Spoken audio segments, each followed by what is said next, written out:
12 গুণের নারীকে আল্লাহ তাআলা ভালোবাসেন। যেই নারীর মাঝে 12টা গুণ সে বিলং করতে পারবে, 12টা গুণ যে মেনে চলতে পারবে, তার লাইফে ফলো করতে পারবে, আল্লাহ তাআলা নিজেই তাকে ভালোবাসবেন। সুবহানাল্লাহ পড়বেন না আপনারা সবাই?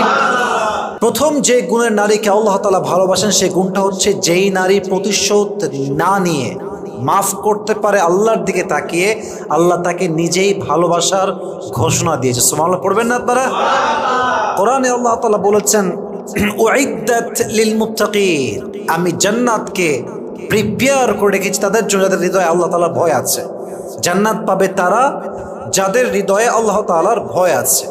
তো তাদের গুণ কি কি আছে? আল্লাহ তাআলা একটা গুণ বলেছেন ওয়াল আফিনা আনিন নাস, দে উইল ফরগিভ পিপল, তারা মানুষকে ক্ষমা করবে, and they will not take revenge, তারা প্রতিশোধ নেবে না। অনেকে দেখবেন যে অনেক আগে কেউ কষ্ট দিয়েছে, কোনো একটা